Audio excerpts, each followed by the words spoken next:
বাচ্চাদেরকে একদমই সবজি খাওয়ানো যায় না। আর শীতের বাজারে কত রকমের সবজি ওঠে, সেই সব সবজি দেখতে যতটা ভালো লাগে, বাড়িতে এনে রান্না করে দিলে বাচ্চারা একদমই খেতে চায় না। তাই আমি আজকে ভেবেছি না, আমি আজকে বাচ্চাদের কয়েকটা সবজি খাইয়েই ছাড়বো। সেটারই প্রিপারেশন করার জন্য সকাল থেকে লেগে পড়েছি। তোমরা দেখতেই পাচ্ছ আমি অনেক রকমের সবজি কিন্তু কুচি কুচি কুচি কুচি করে কেটে নিচ্ছি, একদম কালারফুল লাগবে দেখতে। দেখো আমি এখানে অনেক রকমের সবজি দেওয়ার চেষ্টা করেছি, যেমন আমি দিয়েছি লাউয়ের খোসা, বরবটি, বাঁধাকপি, গাজর।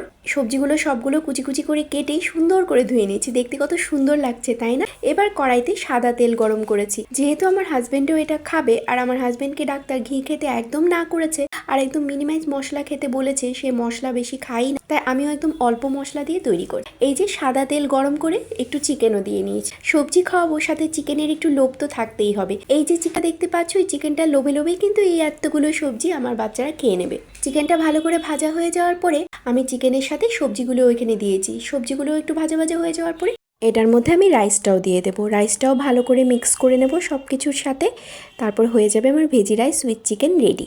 আমার বাচ্চারা কিন্তু এটা খেয়ে ভীষণ ভালোবেসেছে, ভীষণ পছন্দও করেছে। একদম অল্প মশলা দিয়ে তৈরি করেছি। কেমন লাগলো তোমাদের এটা অবশ্যই কিন্তু জানাবে। Bye bye.